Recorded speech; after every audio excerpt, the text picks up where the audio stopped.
अविनाश का संघर्ष, एक प्रेरणादायक कहानी। संजू एक छोटे से गांव का होनहार और मेहनती लड़का था। उनके परिवार की आर्थिक स्थिति अच्छी नहीं थी, लेकिन उनके मन में पढ़ाई के प्रति गहरी प्रतिबद्धता थी।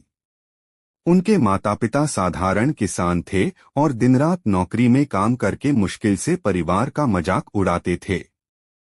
फिर भी कुणाल ने कभी अपने सपनों को नहीं छोड़ा। उसने सोचा था कि वह अपने परिवार की गरीबी को दूर करने और उन्हें बेहतर जीवन की संभावनाओं के बारे में पढ़ती है।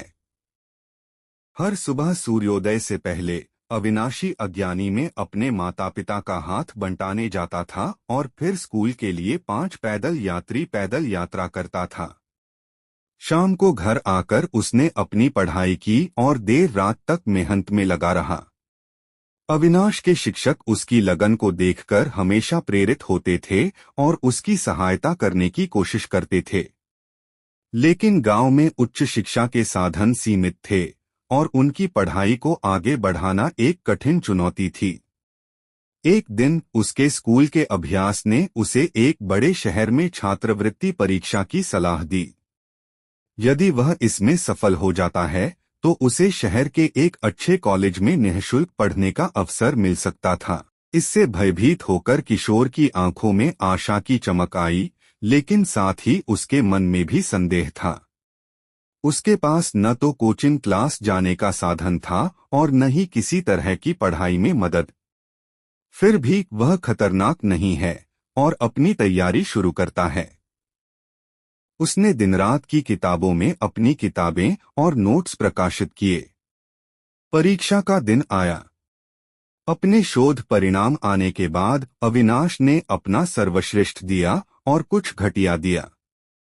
अश्विनी ने परीक्षा पास कर ली थी और उसे स्कैन मिल गया था। इस खबर से उनके माता पिता और पूरे गांव में खुशियों की लहर दौड़ गई। यह उसकी मेहनत और धैर्य का परिणाम था। अब अविनाश को शहर के कॉलेज में दाखिला मिला, जहां पढ़ाई के साथ साथ उन्हें कई नई चीजें सीखने का मौका मिला। शुरुआत में उसे शहर के चकाचौंध और रेगिस्तान में मुश्किलें मिलीं, लेकिन वह मणि नहीं हार पाई। हर असफलता से सीखता है और हर नई चुनौती को स्वीकार करता है। धीरे धीरे उसने अपनी मेहनत से विद्यार्थियों को प्रभावित किया और अपनी कक्षा में सर्वोच्च स्थान प्राप्त किया। कॉलेज की पढ़ाई पूरी करने के बाद अविनाश को एक अच्छी नौकरी मिल गई। उन्होंने अपने परिवार की आर्थिक स्थिति में कोई कसर नहीं छोड़ी। वह अपने गांव भी लौट आई और वहां के बच्चों की पढ़ाई में मदद करने का संकल्प लिया। उन्होंने एक छोटे से शिक्षा केंद्र की स्थापना की, ताकि कोई भी बच्चा सिर्फ गरीबी के कारण अपनी बेरोजगारी से न रहे। कि अविनाश ये कहानी उन सभी के लिए प्रेरणा बन गई जो सेव से हार मान लेते हैं। उसकी यह शिक्षा है कि यदि मन में सच्चा लगन और लक्ष्य हो तो कोई भी आपको अपनी कहानी से दूर नहीं रख पाएगा। अविनाश ने साबित कर दिया कि मेहनत और धैर्य के साथ हर सपना पूरा किया जा सकता है। सीखिए, जीवन में कितनी भी कठिनाइयां क्यों न हो, हमें अपने सपनों के प्रति सच्ची निष्ठा और अडिग विश्वास बनाए रखना चाहिए। सफलता का मार्ग कठिन हो सकता है, लेकिन धैर्य और परिश्रम से इसे हासिल किया जा सकता है। अजनबी का संघर्ष, सपने की किताब। अविनाश की सफलता का सफरनामा खत्म नहीं हुआ। शहर में उसने एक अच्छी नौकरी पाने के बाद अपने गांव को भी आगे बढ़ने का सपना देखा। उनकी पढ़ाई और संघर्ष के दौरान जो अनुभव और सीखने को मिला, उन्होंने तय किया कि वह उन्हें दस्तावेज तक भी ले जाएंगे। अविनाश ने गांव के बच्चों को बेहतर शिक्षा और संसाधन प्रदान करने के लिए एक योजना बनाई। उन्होंने अपने वेतन का एक हिस्सा पुस्तकालय की शुरुआत की और धीरे धीरे गांव में एक छोटे से पुस्तकालय की स्थापना की। गांव के बच्चों के लिए यह एक नया अनुभव था, क्योंकि पहले उनके पास तक साज सज्जा तक पहुंचना आसान नहीं था। अविनाश ने बच्चों को आधुनिक तकनीक से भी परिचित और उन्हें कंप्यूटर की खोज शिक्षा देने के लिए गांव में एक छोटा कंप्यूटर सेंटर भी शुरू किया। इस कार्य में कुणाल को कई कथाओं का सामना करना पड़ा।